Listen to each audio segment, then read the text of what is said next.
gbogbo ẹ̀yin ọmọ Ọ̀wọ̀ ẹ bọ́ síbí gbogbo ẹ̀yin ọmọ Ọ̀wọ̀ ẹ bọ́ síbí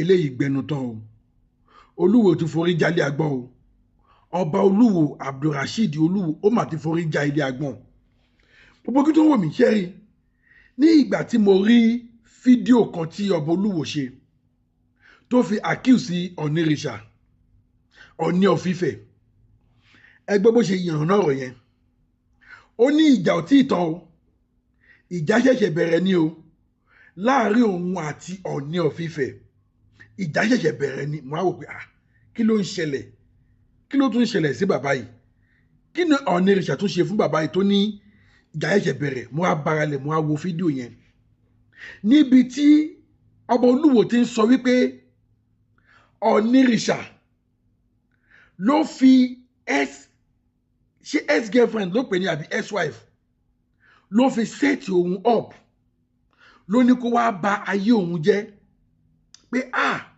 Ọlọ́run bá mà ló yọ òun o àwọn alálẹ̀ mà ló tì òun lẹ́yìn o kíní kan ló ṣe gbà kan o àwo kan ló máa wò pé ṣó lè possible ṣá kí Ọ̀nìrìṣà kó mú girlfriend ẹ̀ àbí ex-wife ẹ̀ àwọn ex-girlfriend ẹ̀ kó fi set Olúwo ṣó possible ṣá mo ní bàbá yìí ti forí jalè àgbọ̀n o àgbọ̀n dẹ̀ máa ta bàbá yìí o kò ju bí ṣótójọ́ kejì ṣá ní ìkànnà wọn rẹ mi pè mí pé ṣé mo gbọ́ nǹkan tí ọba Olúwo sọ mo ní mo mà ti gbọ́ ó ní kí ni mo fẹ́ sọ lórí ẹ̀ mo ní mi ò tí ì ní nǹkan tí mo fẹ́ sọ lórí ẹ̀ now gẹ́gẹ́ tí wàá gbiná báyìí gbẹgẹdẹ tí wàá gbiná báyìí sí ọ̀rọ̀ yẹn wá bẹ̀rẹ̀ sí ní fò fún gbogbo social media ọ̀rọ̀ yẹn bẹ̀rẹ̀ sí ní fò lórí gbogbo social media ọ̀rọ̀ yẹn wá ń fò káàkiri mo ní ibi tá a wí ládé yìí ọ̀rọ̀ bùṣe ṣe rí wọ́n ní ẹni tí ó bá ní òun ń wá ẹni tí ó jẹ ìyá òun ní gbèsè tó ń wá lọ ó ṣeé ṣe kó pàdé ẹni tí bàbá tiẹ̀ náà jẹ lówó ó ṣeé ṣe kó pàdé ẹni tí bàbá tiẹ̀ náà tó jẹ lówó ìwọ ń wá ẹni tó jẹ ìyá ẹ ní gbèsè lọ ó ṣeé ṣe kó pàdé ẹni tó jẹ bàbá tiẹ̀ náà lówó Olúwo ó ń fi allegation kan Ọ̀ní of Ifẹ̀ láláì mọ̀ wípé àṣírí ara ẹ̀ ló fẹ́ tú síta Olúwo má yẹ̀yẹ́ ara ẹ̀ o Olúwo má yẹ̀yẹ́ ara ẹ̀ o àṣẹ ọmọ tí wọ́n ń sọ yìí àṣẹ Ọ̀ní of Ifẹ̀ ò tiẹ̀ mọ̀ nǹkan pa ẹ̀ wọ́n ní ọba Elégùṣì òun ló introduce arábìnrin sí ọba Olúwo and then ọmọ yìí wá ń confess wípé Olúwo nígbà tóun kọ́kọ́ máa mọ Olúwo pé òun máa mọ ẹni tó ń pè ní Olúwo ó ní òun ṣe vacation wá sí Naija ní pati táwọn wà bóyá pati Elégùṣì according to ó lóun ti mu ọtí yó òun wá wò pé òun ti yó jẹ́ kóun lọ sùn ó lóun lọ sùn sínú yàrá kan ní òkè ńbẹ̀ ó ní ṣàdédé lòun bá ara òun ní ìhòòhò ọmọlúàbí tí anaconda ti wọnú ìdí òun ó lóun ò tí ì mẹni tó ń jẹ́ Olúwo ńgbà yẹn ó lóun ò ní stamina mọ́ lòun sọ pé kó dìde kó má ṣe kíní yìí ó láfìgbà tí Olúwo orún kíní yìí mọ́ òun di o orún ọmọ òun dì ó nà òun ní pàpà ibi bí nǹkan míì ó ní bẹ́ẹ̀ ló ti bẹ̀rẹ̀ sí ní jẹ́jẹ́ fóun wípé ọba lòun kíní kan lòun òun máa fẹ́ òun máa sọ òun dolórí òun máa ṣe kíní kan bí yóò fi yẹn kí ọmọ yẹn pé kọ́mọ yẹn má lọ fọlọ́pàá mú pé ó fipá bóun lò pọ̀ torí mi ò fẹ́ sòyìnbó ẹ̀ gbogbo ojú tó ń wò mí ẹ jọ̀ọ́ ẹ bá mi share fídíò yìí ẹ jọ̀ọ́ fídíò yìí ó ní láti share a ní láti share torí pé ọba Olúwo ó ti ń dojú ti àwọn ọba ó yẹ kí àwọn ọba kan wá wọ̀rọ̀ kan fi ṣàdá lórí ọ̀rọ̀ máa yìí òun kan náà ló ń tà wá fún àwọn Fúlàní ẹ wo oríṣiríṣi bí ẹnu ṣe ń kun máa yìí ẹnu ti kun máa yìí jù let's be realistic ẹnu ti kun máa yìí jù ẹ wá wo àṣírí bí ọmọdé yìí ṣe tú àṣírí ẹ̀ bó ṣe ń tọrọ owó bí ò ṣe jẹ́ èèyàn ẹ wá wo oríṣiríṣi àṣírí Olúwo tó wá ń tú ṣé ẹ tiẹ̀ rí gbogbo ìtòtẹ̀ wá ń tú yẹn kò tiẹ̀ wá dàbí pé ṣé èyí tó lọ fipá bá ọmọdé yìí sùn ọmọ tó mọ̀ rí ọmọ tó yàn ní girlfriend rí wọn lọ fipá bá ọmọ ọlọ́mọ sùn bóyá torí àwọn ẹni bí ẹni àwọn èèyàn bí èèyàn bóyá òun ni kò jẹ́ kọ́rọ̀ yẹn dariwo because mo mọ̀ pé ọ̀rọ̀ yẹn kò kàn lè dáhùn bẹ́ẹ̀ yẹn kí ọmọ yẹn dé accept bẹ́ẹ̀ fún pé òun máa fẹ́ náà lóòótọ́ ó máa ní ọwọ́ àwọn ẹni bí ẹni èèyàn bí èèyàn nínú Olúwo ẹ wo bẹ́ẹ̀ ṣe yẹ yára yín tó báyìí ẹ̀yin tẹ́ mọ̀ pé ẹlẹ́bọ lẹ́rù tẹ́ mọ̀ pé ẹlẹ́bọ lẹ́rù ẹ wá lọ ń fi àbùkù kan Ọọ̀ni of Ifẹ̀ ẹ wo ibi tó já sínsìn òun ló jẹ́ kí n pòwe fún yín wípé ẹni tó bá ń wá ẹni tí ìyá ẹ̀ jẹ lówó lọ ó ṣeé ṣe kóun náà pàdé ẹni tí bàbá tiẹ̀ náà jẹ lówó bẹ́ẹ̀ gan lọ Olúwo ìṣeré gbogbo ẹ̀yin ọmọ Ìwó gbogbo ẹ̀yin ọmọ Ìwó ó yẹ kẹ́ ẹ wá wọ́n kọ̀ọ̀kan fi ṣàdá o ẹ̀ tí ì lọ́ba o I'm sorry to say ẹ̀ tí ì lọ́ba o ẹ jẹ́ ká wá gbọ́ wìrìwìrì ẹ jọ ẹ bá mi share fídíò yìí mo bẹ̀ yín ni ẹ bá mi share fídíò yìí fún àǹfààní ẹni tó gbégbà àkọ́kọ́ lélẹ́ ìtẹ́ ẹ̀kọ́ máa kọ̀ọ̀sì péjì ẹ bá mi subscribe sílẹ̀ ẹ̀ lé Global TV ọ̀rọ̀ Olúwo yìí ó ti wá fí àmójútó ẹ wá gbọ́. ṣé ń gbọ́. ṣé ń gbọ́.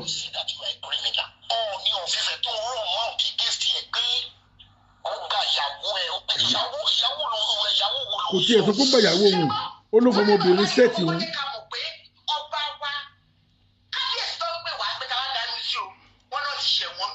Can you imagine? Can you imagine? Ìgbà tí ẹ pé ifá ò mọ̀ ọmọ oyè náà ìjà mọ́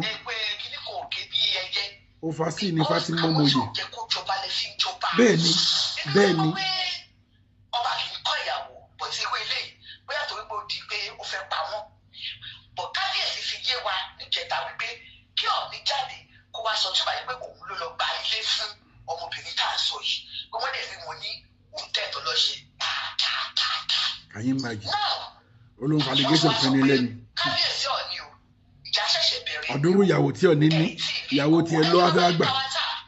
tí kábíyèsí tọkùnrin bá mú ìyẹn ọba Ọọ̀ni of Ifẹ̀ kó jáde kó wá sọ ti ẹnu wọn àwọn èèyàn ti sọ pé Ọọ̀ni of Ifẹ̀ gẹ́gẹ́ bí gbogbo wa ṣe mọ̀ wọ́n wípé oníwà tútù ni wọ́n wọn ò ní jáde tó bá le jù and people advise that day pé ìbanilórúkọ ńlá jẹ́ ilé kò ṣe nǹkan tó ṣe é gbọ́ gẹ́gẹ́ bí ọmọ Yorùbá èmi kan tí mo jẹ́ pírẹsẹ̀ntà mo sọ níjọ́ yẹn mo ní ṣé ó possible kí kábíyèsí wa Ọọ̀ni wọ́n ṣe bí wọ́n máa ń sọ nílẹ̀ Yorùbá mo dẹ̀ mọ̀ gbogbo ẹ̀yin awo tó bá wà bí kì í ṣàwò wọ́n ṣàmọ̀ pé ilé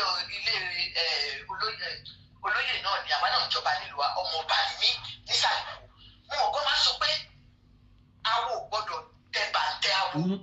awo ò gbọ́dọ̀ sán bàǹtẹ̀ awo.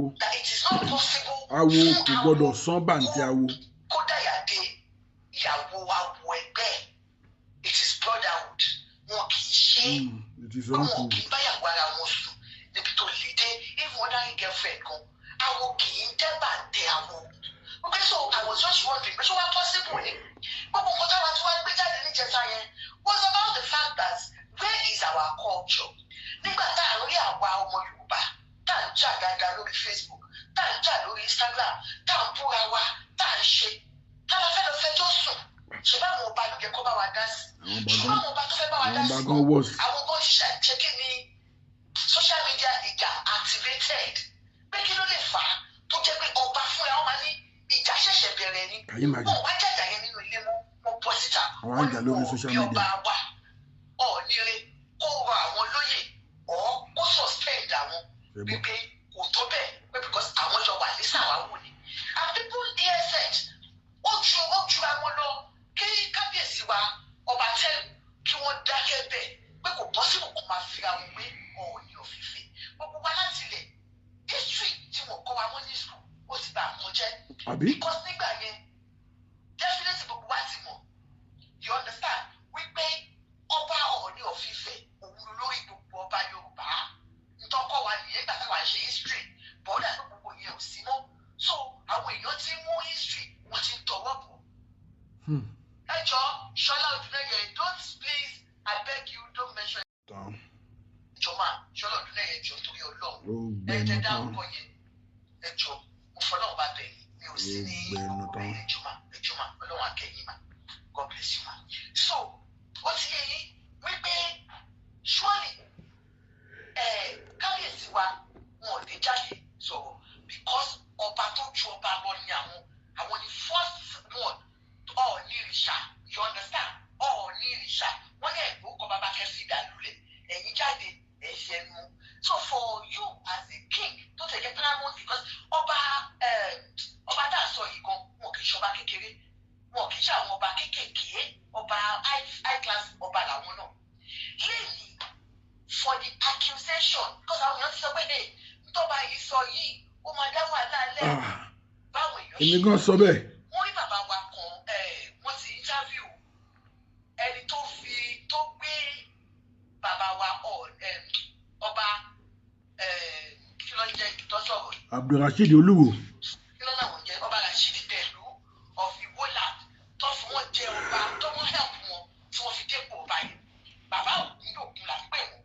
Tẹ bá wo ẹni tó bá wà lórí láì lánàá níjẹta mo gbé àbúrò bàbá òkú tó kù jẹ́ báwọn ẹbí wọn náà ní ṣẹ̀wọ̀n. Madam Olúṣọlá wọ́n wá sọ̀rọ̀ lórí láì wá wípé kò rí bẹ́ẹ̀ ká má wà one sided. But àwọn náà gbọ́rọ̀ lẹ́nu àwọn èèyàn wọ́n gbọ́ oríṣiríṣi táwọn èèyàn their whole people's contribution wọn làwọn náà dé accept wọ́n rí àwọn ọ̀pá kan but àwọn believe wípé there are more to the story than what we are seeing. But a lot of people have said that day wípé gbogbo nǹkan tí Olúwo lọ ń tọwọ́ bọ̀ yìí. Ó ti forí jálé agbọ́n. Susan Moron Susan Mensah, how are you ma? Ó ti forí jálé agbọ́n.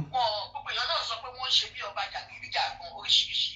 So now gbogbo èèyàn sọ pé nǹkan tí Olúwo tó ti ọwọ́ bọ̀ yìí àwọn èèyàn sọ̀rọ̀ àti wá gbóhùn bàbá Ògúndòkun wọ́n tún repeat nǹkan tó sọ ní 2020 wọ́n repeat it but before then àwọn èèyàn wá lọ gbé fídíò ibi tí Chanel ìyẹn ìyàwó wa tẹ̀ ń wò yìí níbi tó ti jáde tó ti sọ̀rọ̀ wípé kábíyèsí bó ṣe léwu jáde báwọn ṣe pàdé ẹ má gbàgbé o ọba Olúwo sọ wípé kábíyèsí Ọọ̀ni ó mọ̀ introduce ẹ̀ sóhun láti wá balẹ̀ ayé òun jẹ́ láti wá balẹ̀ ayé àwọn. Ẹ bá mi share program yìí. Bí mo ṣe wò nìyẹn. Mo fẹ́ kọ́kọ́ Olúwo torí ẹnìkan fi ẹ máa tún gbọ́ mi ò ní àtẹnu Àkàndá Awikonko. Àwọn tí wọ́n jọ gbé ní Canada. Màá tún gbà sírí o.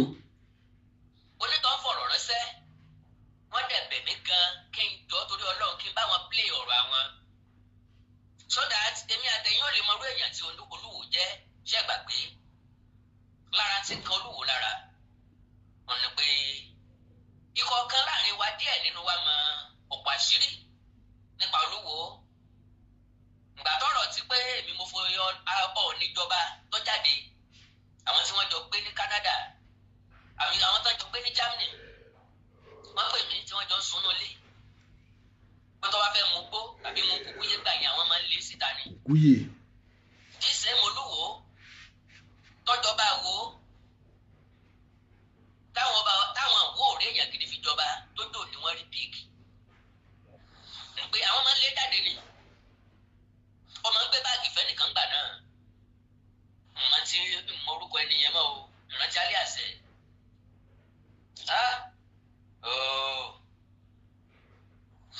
ó wá síbò kí n rántí ẹ̀kí tó parí ọ̀rọ̀ mi ẹni yẹn ló máa ń gbé báàgì fún so ọmọ àsùntá ni nígbà yẹn now nígbà tó fi máa délé kò ní kankan lọ́wọ́ ẹni tó fọ̀rọ̀ ránṣẹ́ sí mi jẹ́ kó yé mi pé ǹjẹ́ mo jẹ́ mọ̀ wípé nígbà tí wọ́n píìkì Olúwo tólúwo lówó lọ́wọ́ tí Olúwo ṣe báárà ń tọrọ báárà ó ń sagbe ó ń gbé agolo àwo káàkiri pé káwọn èèyàn dáwó fóun ó yẹ ilé àwọn kan òun fẹ́ jẹ wọ́n mọ̀ àjọba ìyẹn máa ṣe ó máa fìdí ọ̀rọ̀ mi múlẹ̀ pé bájọ́ ọ̀bá rí kò ní déédéé gbó. Bẹ́ẹ̀ni. náà mi fẹ́ gbà púpọ̀ yín lónìí ẹ jẹ́ àkọ́kọ́ gbọ́rọ̀ tí onítọ̀ ń fi ránṣẹ́ sólúwo mo fẹ́ kẹ́ bá mi ṣíà kábíyèsí Olúwo ẹ bá mi táàgì Emperor Abdulrasheed Adéwálé Àkànbí Facebook page wọn nìyẹn, ẹ bá mi tag wọn bẹ́ẹ̀, ẹ bá mi tag Emperor Olúwo tàbí Adéwálé Àkànbí tàbí Wálé Àkànbí. Olúwo ní Facebook page tọ́pọ̀ láìsí blogger ọba tọ́lẹ̀ jẹ́ báwọn náà operate ẹ̀ fúnra wọn. Wọ́n láwọn ẹ̀sọ́ pé tó ń bá wọn operate o.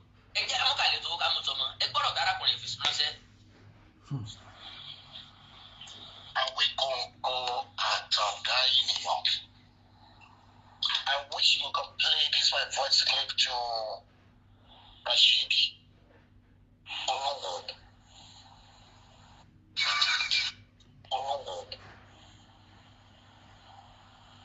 I want Rashidi Oluwo to hear this vividly. Rashidi Oluwo, you are ungrateful human being. I'm sorry to call you by name. You know when you was in Canada, I call you by your name. Your name is Rashidi until you become whatever they call you, king of Igbo. Rashidi Oluwo, you are ungrateful person. You are ungrateful. All you have been saying about Ooni of Ife, all you have been saying about him are not true. You are an ungrateful person. Somebody like you never, ever see favor from God. Actually, you forget when you was begging people in Canada and Toronto, when you was begging people to contribute money for you. Tí o gbé ìgbà bára kiri pàtì kiri, pé kàn jọ pé kàn da owó fún ẹgbẹ́ òfin lọ jọba ní ìwọ. Pé wọ́n ti ń ju ọba níbẹ̀ pé wọ́n lọ bá tó sí Rashidi. Tó ń gbé ìgbà bára kiri. Tí everybody contribute owó fún ẹ, tí inú everybody ń dùn pé Rashidi tó jẹ́ pé àti lò pín pé he can never be somebody in life. Kíkà wo bí Ọlọ́run ṣe fẹ́ turn life way. Really? I will start contributing money for you, Rashidi. Tó dé yẹ kó ra tọwọ́ ọmọ ìbáṣọ. You become a king of Igbo. Look at the way you are talking, running your mouth, Rashidi. You are ungrateful person, Rashidi. You are ungrateful element. I know. Bible says, sinner will never go unpunished. Rashidi, you will be punished. You will be punished. I am not from Ife. I am not from Osun State. But I am telling you the truth that you are an ungrateful person. You are an ungrateful person. And God is angry with you, Rashidi. Mighty God in heaven is angry with you. Because of that running mouth, you are running your mouth all around social media. Also that to people who shall no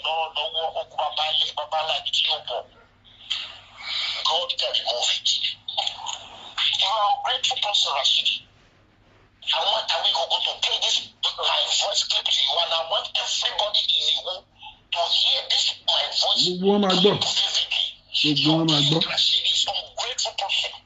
Remember Rashidi is go to Canada.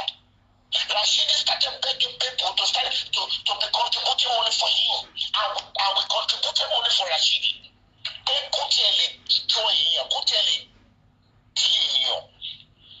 Look at what Rashidi is doing now. What in that way, ìyá tó jẹ́ òun ní Canada. Rashidi, tí Obama wí pé you are not a criminal, ra ticket kọ́mọ̀bọ̀ Canada. Ọ̀rọ̀ nìyí, ọ̀rọ̀ rẹ o. You will see that you are a criminal. Ẹ̀yin ọmọ ìwò ṣe ti gbọ́. Fífẹ́ tó ń rún mọ́ òkè gẹ́sì ẹ̀ pé. Wọ́n ní kírímínà lẹ fi jọba. Ìyàwó wo ló ń sọ? Ó sún mi o. Ṣé ìyàwó tó ti torí ẹ̀ declare wanted ní Canada tó yẹ pé wọ́n ṣọ́ ẹ pé kó wọ Canada ni? Àwọn bí dára sí come to Canada. Everybody in Nigeria will know that you are a criminal. Ní tó ń rún ní mọ́tò pẹ̀lú ẹ yóò kí ṣe criminal. Ní can travel to any country in the whole world. It's only you, Rashidi. You can never come to the United States. You can never travel to Canada. Tí Obama wí pé you are not a criminal, Rashidi. Go to the United States, or you travel to Canada, you will see that gbogbo nǹkan tó ń sọ pé àṣírí ẹ̀ máa tú níbẹ̀. Lẹ́yìn ìwọ nìkan ló ti lè rán mọ́ọ̀tù ẹ̀. Actually, you are nobody. When you was in Canada, actually, you are nobody. You are nobody. Because you are an ungrateful person. You are an ungrateful person, actually. You are an ungrateful person. You need to ask for forgiveness. You are an ungrateful person. You are an ungrateful element, actually. Please, I will go. Play this voice to everybody in Nigeria to hear this voice. It shall be well with everybody. In Jesus' name. Amen. Well, ẹ̀gbọ́n mi yẹn ní kí wọ́n play nìyẹn o. Sáà mo ti jíṣẹ́ yín mo mọ̀ pé máa máa wo program yìí pẹ̀lú Ọlọ́run. Now, ẹ já wá lọ sínú bone of contention gangan. Báwo ni Olúwo ṣe pàdé Channel Chin? Ẹ máa gbọ́ o. Ìyàwó tó náà wálé láti Canada. Tí wọ́n mọra wọn rí láti ibì kan. Ṣùgbọ́n tí wọ́n pàdé níbi ayẹyẹ òkú àgbà Ọbẹ̀ Elégùṣì. YouTube Premium is at Òkú àgbà Ọbẹ̀ Elégùṣì. Elégùṣì ló introduce channel sí Olúwo, ọ̀rẹ́ mi ni o, ọmọ ọba ni o. Wọn ò tí ì búra fólúwo ńgbà náà, kò tí ì dolúwo, ṣùgbọ́n wọ́n ti mú. was how they met according to Ṣé ti gbọ́ bọ́ ṣe mọ́ra wọn? Chanel. This was when Chanel was sent out of the palace and she told her own side of the story to Maureen Badejo. Please listen. I had a little bit too much to drink. So I went upstairs to one of the rooms and I lay down and fell asleep. And like around 3 o'clock in the morning, I woke up to find Oluwo on top of me. Ṣé ti gbọ́? My clothes were removed. I didn't have any clothes on my body. Olúwo was on top of me. And I started going crazy because I'm just a foreigner. I don't know what is going on. I said, hey, excuse me. No. And he said, no. He said, no. So Chanel is making us to understand Huh? that she only came on holiday to Nigeria with some friends. And they had too much to drink. That they got drunk. She got tipsy and she went upstairs to sleep. Definitely, the house she was must have been a house of the people that, accommodated. Maybe the party was held anyway, but it was a house. And she said she got so much drink and she slept off. And when she woke up, she found our Kabiyesi, Obaluwo, everybody know that it is. I spoke where your boy go. This is online. This is viral. Àwọn àtàtì ẹ̀ kí n ṣọgbà tá a wà láti ìdílé ọba yìí, a lè ṣe bẹ́ẹ̀. Because the Kabiyesi has come out to accuse this lady of where Oba Oni set him up with this lady. People are now bringing out a video that she made when that thing happened. Just to understand the fact that and get the fact that it was not Oni that introduced her to Oluwo. She said they were in a party. She never met Oluwo. She didn't know who Oluwo was. Remember, Oluwo ti jọba gbà yẹn. Ọ̀pàdé. Bóyá wọ́n ti lọ ṣe òkú ṣe tọ́nà máa ń ṣe mọ́tò máa tó yẹ kó wà ní níbi tó máa ń fi tó máa náà ń ṣe for 7 days and how many days kan tó jọba ìpèbíye wọn mi ìrùpọ̀ lọ sí pèbí. So partition ló ti pàdé. Ó lóun ti mu tí òun wà lọ sùn sókè. Ó nígbà tóun máa lajú ó lóun bá odidi ọba lórí òun. Ó ní tí ó ṣe tà ojú òun fẹ́ tó ń pa. Pé òun ní kí lélẹ́yìn ọba Kábíyèsí what are you doing? Ẹ̀yọ́ but kíní ti wọnú kíní. According to Chanel, ẹ máa gbọ́. And in our culture, you don't say no to a king.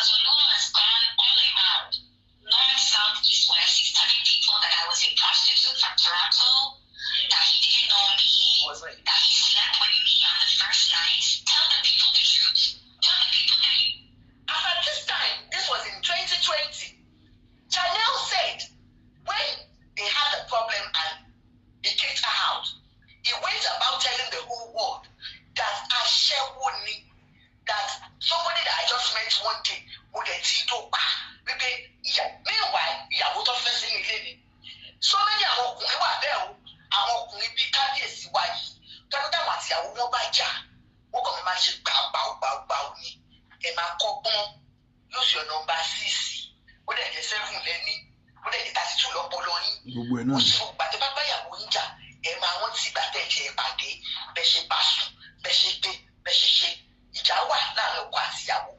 Now she said he lied that she wouldn't have come out to say this just like what he has repeated 2 days ago exactly what he was telling the whole world that she was a prostitute when he met her. So she's now saying but no he actually forcefully entered her while she was sleeping. So that is another accusation from Janelle. Not that you met me, I was a prostitute, you met me, and sure you understand. But let's go. Tell the people what happened the first night you met me. I had too much to drink, and I laid down in one of the rooms in the house. I woke up 3 o'clock in the morning. My clothes were removed, and Oluwa was on top of me. Yes. That is what happened. And 1 month later, this was February 2nd, 2016. I will never forget this day because this is the day that my life changed drastically. The day I met Oluwa, February 2nd, 2016. 1 month later, I missed my menses and I was pregnant. So 1 month after I met Oluwa, I was pregnant. If you people do the math, his coronation was January 16th. I met him February 2nd. My baby is born November 16, 2016.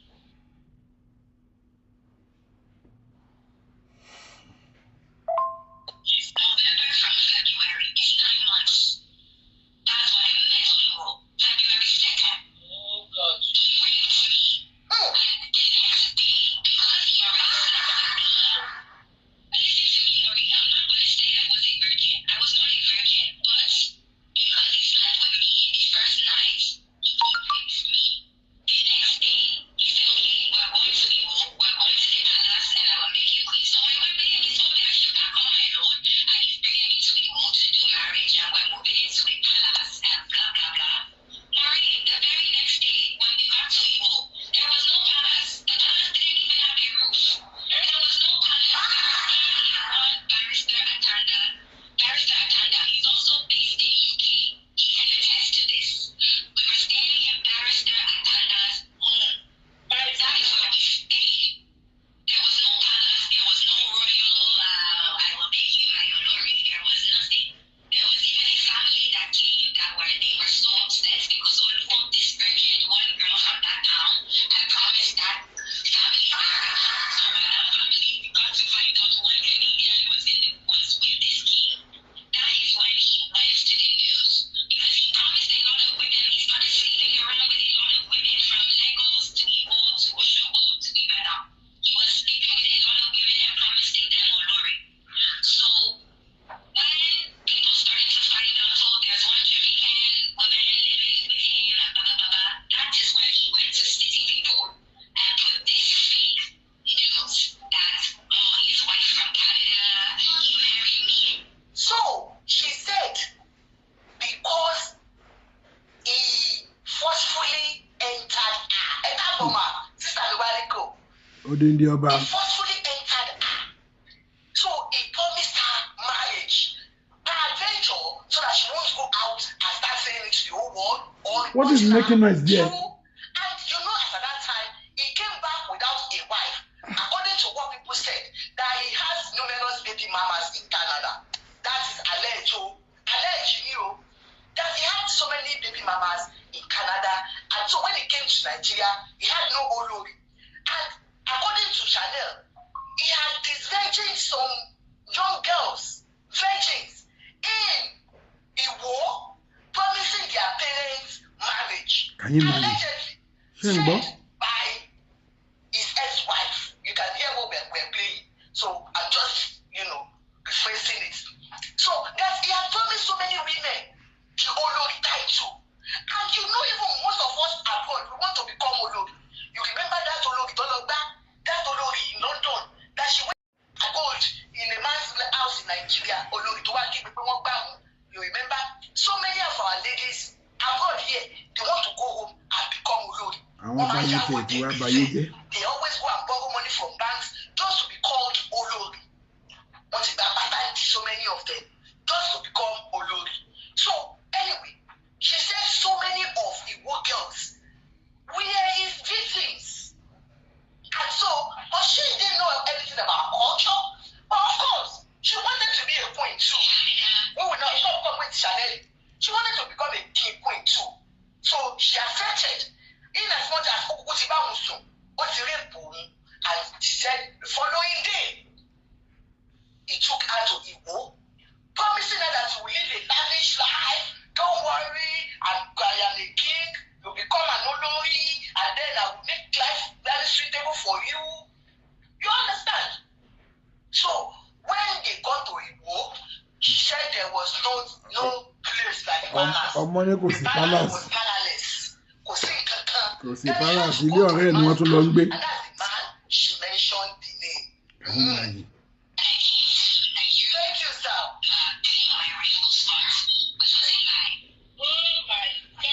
So when people saw her as the queen, and people were already saying, where is he? He now went to city people. Our old king went to lie. According to her, I will not know. Allegedly, king. You know, I cannot talk ill of the king. Allegedly, she said the king now went to a whole city people to tell them that this is his wife from Canada. Remember, according to her, allegedly by people, that Oluwo of Igbo is a serial father. That he had so many ladies talking of him. This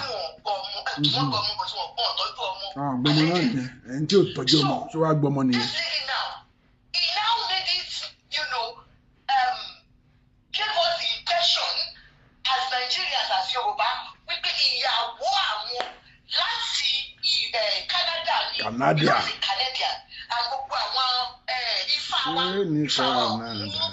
èèyàn ní Nàìjíríà wọn inú Canada, America ló ti lọ mú ọba tọ́ba ti dá falẹ̀ báyìí dollars ní ifá máa ń wí outside pounds ní ifá máa ń wí ifá òdì ń lé mu. ifá ló mú wọn wọ́n wá ní ìyàwó àwọn láti Canada ni. So he lied according to her to city people. It was a lie. So, before I stepped foot into that palace, I already had a gang of enemies. Oh. You understand? The relationship was already built on a false foundation. You understand? Because he had promised a lot of women marriage. I don't know what was going on. I don't speak here, but I don't know what was going on.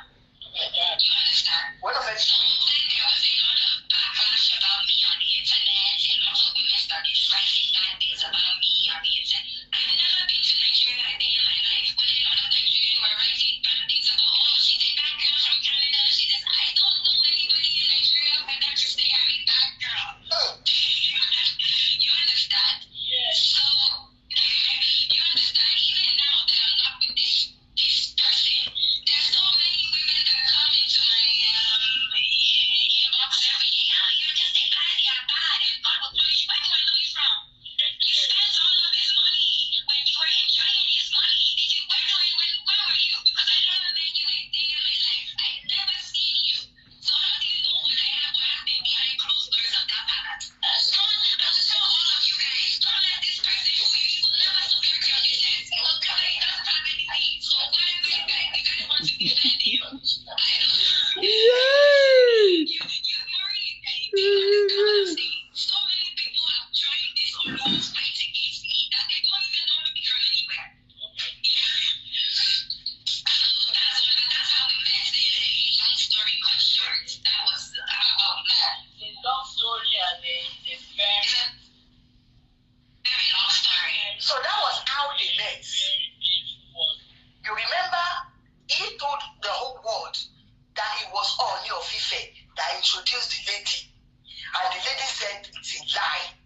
That is reminding us that how they met was through a party when she was drunk. Very beautiful story.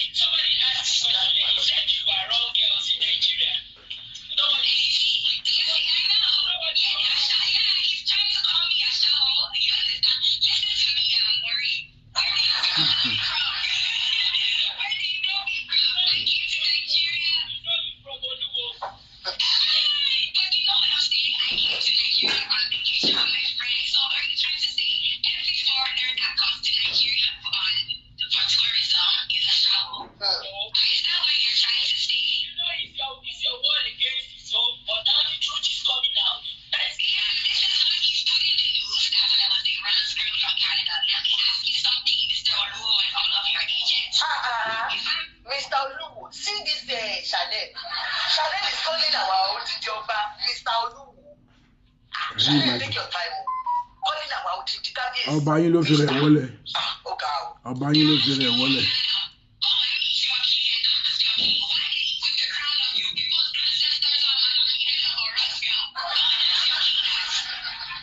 Chanel said, you people, Chanel is asking you, if truly I was a set-up, if truly I was a rose girl, why did you put a crown on my head? Oluwo will be the first king in Nigeria to put a crown on his wife. We had 2 kings in the whole land when Chanel was there. Torí orí adé méjì, ó gbé òkìtì adé lé lórí ni.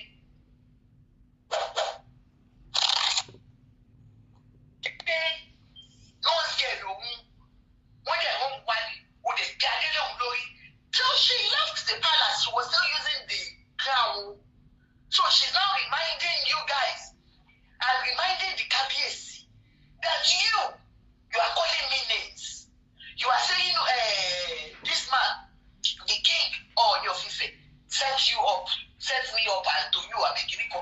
But you were able to put crown on me. So that means you put crown on Ashawo, Odindi Ọba Aluwa, Ẹ̀jẹ̀ Ìgbóná Kábíyèsí. Kárí lóòótọ́ mi ò ní sọ pé bóyá àwọn ọmọ yóò wá ṣe ọ̀wá gbéṣẹ́ Nàìjíríà o kò wá impossible but ẹ̀yin jẹjọ́ ọba aládé ẹ wá gbé olóṣó yẹn tẹ́lifíjọ́ yìí náà lè bá sùn tẹ́gbẹ́ olóṣó gbọ́ngàn ní lóka sọ pé ẹ gbé lólóṣó tọ́wọ́ mọ̀ ilé ẹ bá wù sùn ẹ fi bá wù sùn ni ọ̀gá sọ pé ẹ wá gbé lólóṣó tí olóṣó yẹn jẹ́ kẹ́ gbé sínú ilé ìyàwó yìí so ó wù yín Lady Red tẹ bá wọn ti fíìmù yẹn fíìmù òyìnbó ó rí láṣẹ́wó tó pé wọlé orí mi láṣẹ́wó tó pé gbá orí mi yáda fún ọkọ tó ń pè ní lórí ṣìnà o orí ẹ̀ àbàjá o Chanel ọkọ tó ń pè ẹ́ láṣẹ́wó ṣèborí ẹ̀ àdá fún. Because Kábíyèsí truly. You saw her as Ashawo. You picked her up on a plan to do Olosho and you decided to marry her. So where is that one coming from? Even if it were to be the story Gongo, that means you allowed yourself to be set up. Omoteshe Egbe, táwọn ọ̀rẹ́ yín, Kábíyèsí, according to you, àwọn Kábíyèsí wa Elégùṣì, àwọn Kábíyèsí wa Ọọ̀ni, they're not setting up. And you know, but how much that of your head, then anything can happen. Oh, yeah, go on. I was wearing the crown of your ancestors. Yes. So who would have your king? Who would put the crown of your ancestors on the head of a bronze girl? Ọmọdé yìí ti finish ọba yín o. Ó ti finish ọba wo.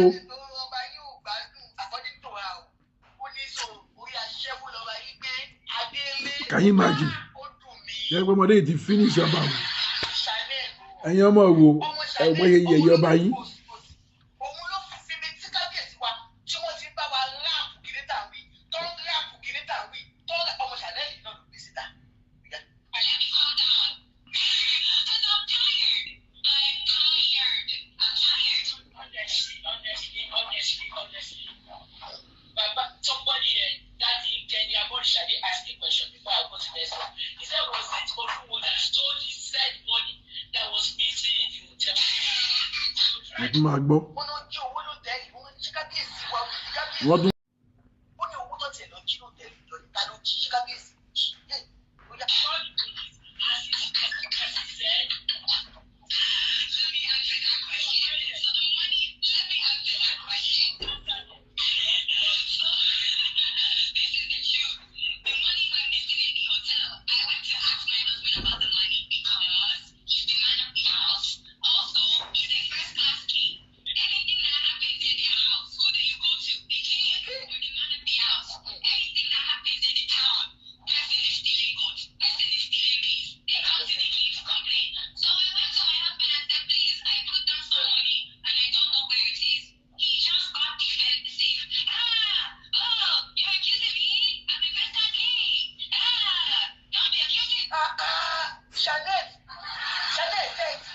ọmọdé yìí ó finish ọba yín o wọ́n lọ́ba tún jalè nulẹ̀ nígbà táwọn méjì bá wà nulẹ̀ tó wó dẹ̀ ń sọnù.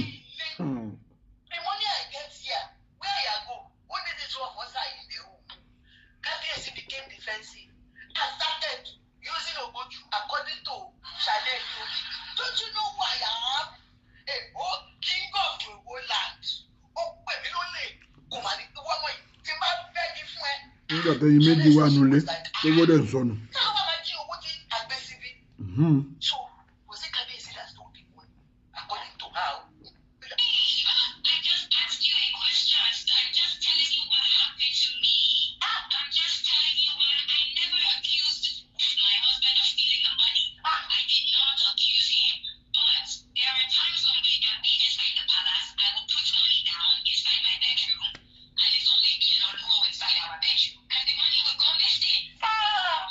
Jẹ́gbọ́.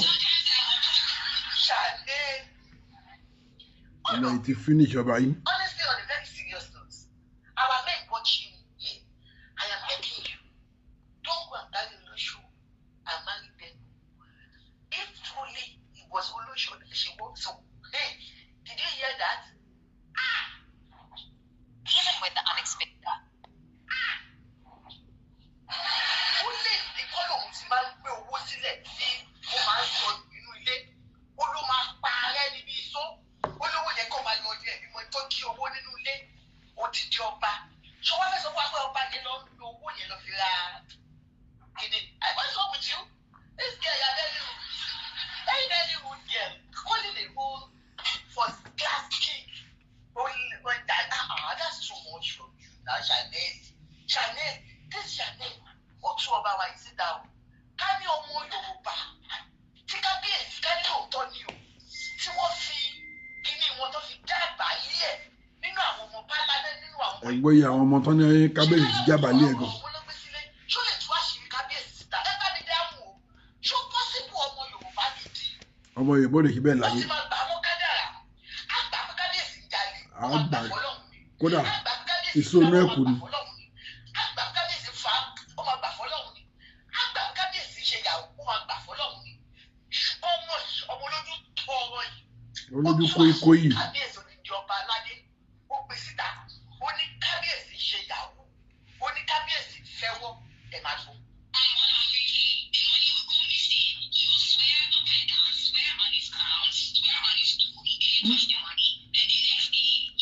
ó tún fàdé ṣépè. ó ní kábíyèsí mú ìgbésẹ̀ ó ní tó bá bẹ̀rẹ̀ báyìí tí ó bá wá owó tí tó bá ti sọ pé òun kọ́ lòun jí á bẹ̀rẹ̀ sí ó pé ìgbésí ayé ká lóun lòun jí ni ẹ wá ní kábíyèsí kí adé wọlé ká lóun lòun jí ni kí adé yẹ kó di igi ni ká lóun lòun jí ni kí ní ìwò tú ká lóun lòun jí owó ẹ̀ ó ní tó bá di àárọ̀ ọjọ́ kejì ní kábíyèsí ó wà mú owó yẹn yóò wà mú fóun lọ́wọ́ wípé Chanel my love Chanel my love. See your money. Say you are looking for your money but me calling money o ṣùgbọ́n take because I don't want you to worry yourself only two of them dey lọ́jọ́ ń gbé o ẹ jẹ́ bá mi power tap and meet me look I need art that art is I have put it as my goal help me to meet my goal now kábíyèsí after using èpè oríṣiríṣi lórí oyàdé á wá fún un lówó yẹn dọ́kejì ó ní ó tún wá sọ pé eégún àti oró wọlé èèyàn àti oró jáde eégún àti oró wọlé èèyàn àti oró jáde. ta ni ò ti mọ̀ pé eégún àti oró tó wọlé òun lè yan àti oró tó jáde. ẹ pàtàkì fún mi mo ti gbọ́ Yorùbá. ìyá Yorùbá ìyá Yorùbá. òun ló ṣàlàyé ó ní ta ni ò mọ̀ pé kábíyèsí ló mọ̀ ọ́n mọ̀ dá owó tó ń gbé padà according to her òkè. Adéwálé, thank you, ma. So that's why he got defensive when I asked him about the money. I said, please, this money is gonna they're kissing me. You a drama. The same thing. Nígbà olùmọ̀ ń kíkẹ́ báyìí, ọmọ ṣe dé, yà kíkẹ́ mi, yà kíkẹ́ mi. Ó ní the same thing. Ó lóun dẹ̀ ti mọ̀ wá wá. Ó ní sọ́ba ti gbé owó òun bó ṣe máa ń ṣe nìyẹn. Ó ní sòun ti mọ̀ wá ká ọmọ yìí. Ó ṣe ní dáadáa.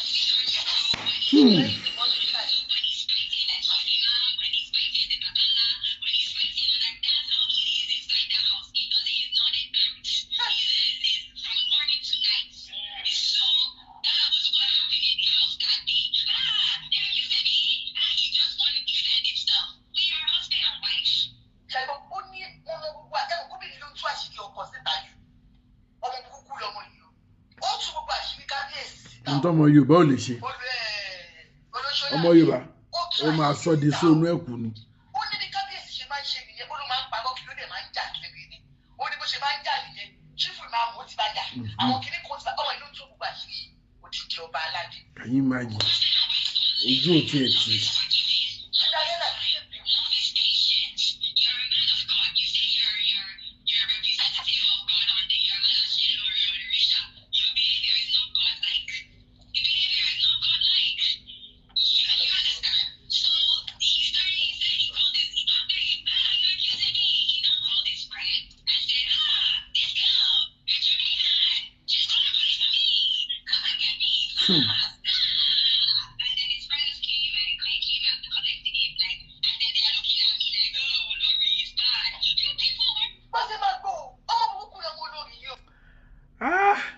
ẹ wo gbogbo ẹyin kí tó ń wò mí gbogbo ẹyin lólùfẹ́ mi a ò nítorí àfijáre kí tó tán lẹ́nu tí n bá ní kí n fi rẹ̀ ọ̀rọ̀ yìí gùn in fact ó gùn mi dẹ̀ fẹ́ da yín lágara ọ̀rọ̀ lẹ ti gbọ́ yẹn ẹ wo bọ́mọdé yìí ṣe yẹ̀yẹ́ kábíyèsí ọmọ tó fagídí bá lò pọ̀ nìyẹn o ọmọ yẹn padà bímọ fún wọn ẹ wá wo nǹkan tó ń ṣẹlẹ̀ ní láàfin ó ní gbà táwọn dáàfin ó ní kò sí nǹkan tó ń jà àfin ó níbi tí kábíyèsí pọ́ìntì fún un pé àfin lélẹ́yìí ó ní kò sí páànù lórí ẹ̀ ó ní ilé ọ̀rẹ́ ẹ̀ làwọn ló ń sùn títí wọ́n fi dé adé fún un kàyín imagine ẹni tó ti fa mú náà nìyẹn tó bẹ́ẹ̀ jù bẹ́ẹ̀ lọ èmi ti mọ̀ wípé ọ̀rọ̀ tí Olúwo sọ yẹn ó máa kàbùkù ó máa jẹ tán ṣé kò ti wá jẹ tán báyìí gbogbo ibi tó ń wò mí ẹ bá mi share fídíò yìí kẹ́lẹ́ bá mi fi èrò ọkàn yín hàn lábẹ́ comment section ẹ̀yin tó yẹ pé gbà àkọ́kọ́ lélẹ́yìí tẹ́ ẹ kọ́ máa kọ̀ sí péjì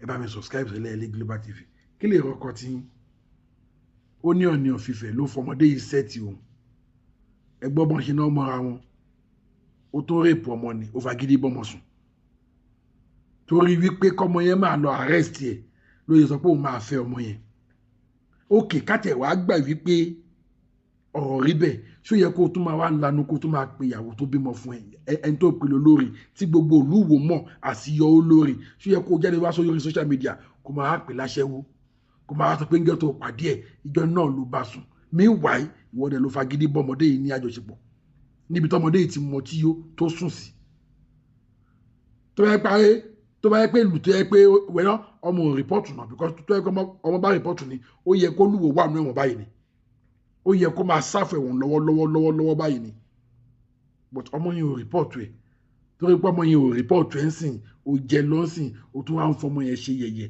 ó láṣẹ́wó ni.